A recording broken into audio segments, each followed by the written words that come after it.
Hello Taurus, ito na yung reading mo for the month of April. Tingnan na natin anong energies ang meron. Yung mga ganap, mga paparating sa'yo, mga pwedeng mangyari.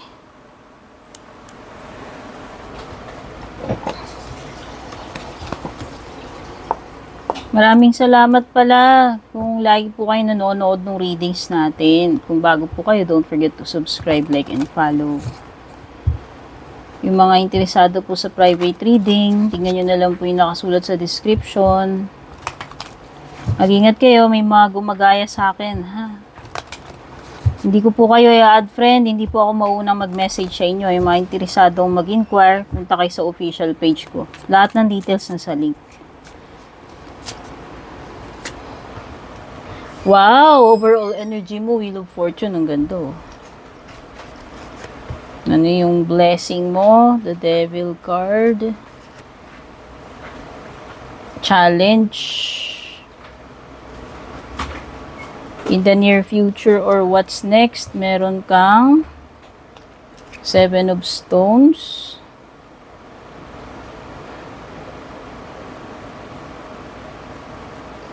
Possible outcome mo is the Hierophant. Sa bottom ng deck, the Fool. Tignan natin yung mga cards mo. Naglalagay din tayo about love life. Timeless reading din naman to, Taurus, kahit na lumipas yung month ng April, as long as nakarating sa iyo itong reading na to.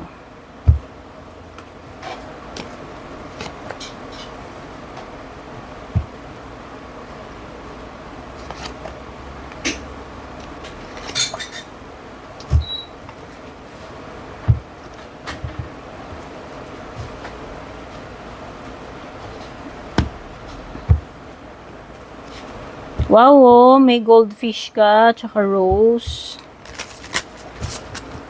Mukhang buenas tong April mo ha, Taurus ha. Base sa nakikita ko. Siguro pinaka-problema mo lang dito is yung cat, yung tridor, doble cara na kaibigan, or kung kahit hindi kaibigan. Pero sinasabi dito, kaibigan mo eh. Someone na ta-tridor sa'yo, or iba yung pakita niya sa'yo pagkaharap mo at pag nakatalikod, no? So, ito na nga, yung pinaka-overall energy ng April mo is buenas. Andito yung opportunity, ito yung perfect timing para sa'yo. At kung magkakaroon ng changes, it will be beneficial para sa iyo. Improvement yung changes na yan, no? Kumbaga, change for the better pagdating sa sitwasyon mo. Kasi upright naman yung Wheel of Fortune. This is a very optimistic sign. Kumbaga, ito yung best timing or go signal kung naghihintay ka ng ganon.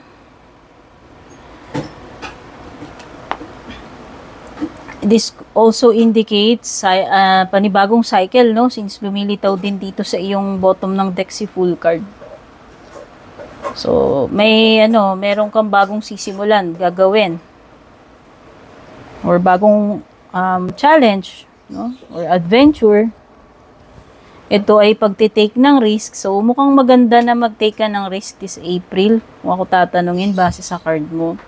When it comes to blessing naman, ito, Devil card. Ang ibig lang sabihin nito, unti-unti ka nang nakakaalpas sa kung ano man yung bagay na nagtali ng matagal, no? Ano mang bondage to, blockage na nararanasan mo, unti-unti ka nang makakaalpas dito, makakawala rito sa pagkakatali mo dito. For example, meron kang matagal na utang. Okay, so ito na. Ito na siguro yung time na makakaalis ka na doon. Or halimbawa, meron kang kinaobsesan. Kasi attachment obsession to devil eh. A toxic situation or relationship. So, ibig sabihin lang nun, freedom. Freedom doon sa pagkaka-stuck mo dito. Okay? Yung kumbaga, yung period ng slavery, codependency, o kung ano mang klaseng toxic situation or connection yan, eh, mag-e-end na para sa'yo. May free mo na yung sarili mo doon. Kasi the devil card is also about free will. Kumbaga, ikaw lang din naman ang mag-aalis ng sarili mo dyan sa sitwasyon na yan. Okay? When it comes to challenges naman, nandito yung confusion with the Eight of Cups. Or, maraming masyadong istorbo or pampagulo sa'yo ngayong April. Distractions ang tingin ko dito with the Eight of Cups. Pwedeng yung iba dito, ang dami ninyong options, kaya hindi ninyo alam alin dito yung pipiliin ninyo. Kaya nga may confusion. Pero, may mga illusions dito, so hindi lahat dito ay makakabuti para sa'yo, or hindi lahat dito dapat mong pagtuunan ng pansin or energy. Hindi lahat dito totoo. So, maging paano ba, matalas ka, napakiramdaman alin yung totoo sa hindi, no? Especially sa mga tao, kasi may fake dito. Fake person dito with the cat. Sabi nga dito, pwedeng kaibigan mo, two-face. O kung hindi naman kaibigan, pwedeng kung sino man yan. In the near future naman, what's next? You have the Seven of Stones. Okay, this is a period ng hard work, pag-i-effort. Oo, so sa tingin ko, mag-yield ng magandang result kung mag-i-invest ka rin ng ano mo dito, ng effort or time mo. So, depende sa'yo. Pwede kasing mainip ka eh. Tapos hindi ka, alam mo yon, hindi mo na mahintay. Pero kung pagtsatsagaan mo, ngayon lang naman ang ibig sabihin nito, kung pagtsatsagaan mo, meron ka aanihin sa future or near future. Kumbaga, wala namang hard work na hindi mabibigyan ng reward. Yun lang na maiintindi ko rito. So, depende na to sa, sa patience mo. Tsaka sa kung ano yung nilalagay mo na effort dito. Pero nakikita ko, this is harvest in the near future. Meron at meron kang dito reward. And with the outcome, you have the Hierophant. So, nafe-feel ko dito sa Hierophant mo is meron kang malaking lesson na matututunan ngayong April, Taurus. Charge to experience, +1 sa wisdom ito. Yun lang yung nasisense ko dito. Yung iba dito, mas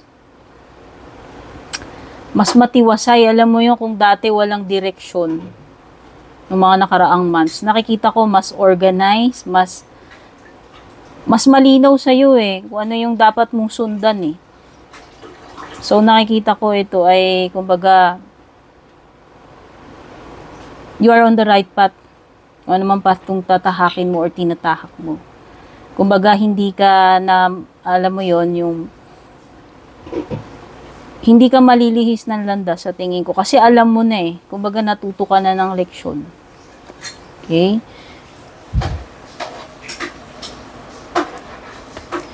Yung iba, pwedeng ito ay pagmamature.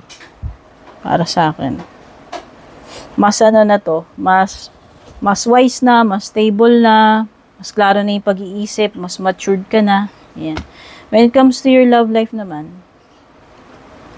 ngayong April, ano ba yung pwedeng mangyari? Oh, may matutuklasan ka.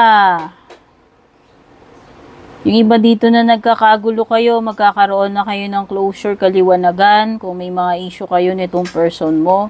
Pero meron at merong madidiskubre. Okay? Ayan, no, may mga lessons learned talaga, oh. Tama yung sabi ko, dun sa Hierophant. Dito sa love life mo, ganun din. Mukhang may mga leksyong matututunan. Yung iba, may pagle-let go na gagawin. Etong pagle-let go na to, pwedeng separation, cool off, or meron lang mga bagay na nare-realize mo na, na ano yun. Kumbaga, panahon na ngayong April para kalimutan na yung mga bagay na yun. Palagpasin na, or yun, i-let go mo na nga. May mga ano dito may mga lessons na matututunan sa love life mo. So, ito na nga yung Tridor energy, Two-Face energy. Kaibigan mo man ito or hindi. Tapos yung Goldfish, no, ito ay increase pagdating sa pagpasok ng pera. So, pwede yung iba sa inyo, mas malaki yung kikitain nyo ngayong April, o baka mas marami kayong sales, overtime.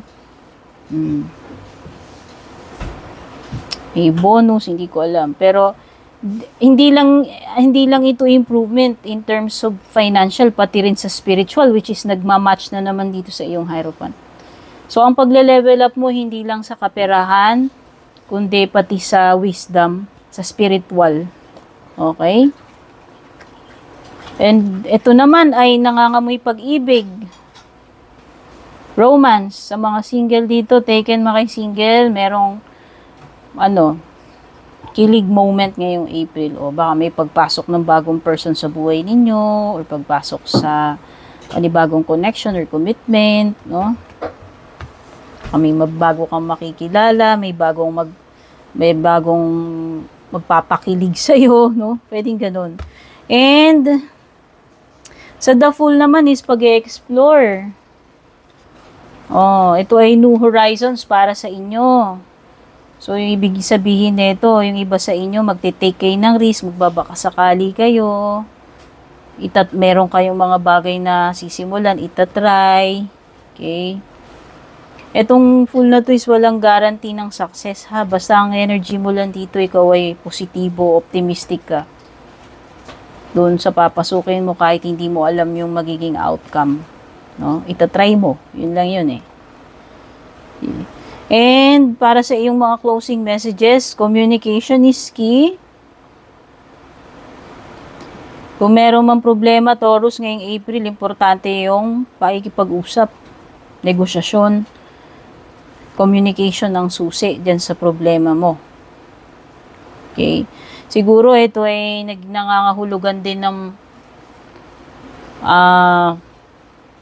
kung may mga hinihintay kayong mga calls, email, no? Halimbawa, nag-apply kayo, hinihintay kayong tawag, no? So, ito yun. Pero importante kasi na i-verbalize talaga pag-uusapan. Okay? So, yun yung susi. Paano mo i-communicate yung mga ideas, concerns, or whatever dito sa sitwasyon mo. And the end of a tough cycle approaches. Wow, Taurus, meron na magtatapos na dito. Tough cycle, yun yung sinasabi, full moon in Capricorn. So, finally, maging patient ka lang. Sabi ko nga dito sa Seven of Stones mo, no, may reward na aanihin. Basta hindi ka lang mag-give up. Ayan, no. Napipinto nang magtapos to kung ano man itong pagpapakasakit mo rito, or kung meron ka mang difficult period, process, or whatever na pinagdadaanan. May April na yung kaginhawaan, ngayon April na yung pagtatapos na itong mahihirap na to. Okay? So, yan yung mga mensahe, mga posibleng ganap paparating sa'yo. Yung April reading mo, Taurus. Take care. God bless, Babush. And kung balak nyo pong mag-book or mag-inquire ng personal readings ko, basahin nyo lamang po itong nakasulat sa screen or yung nakalagay sa description.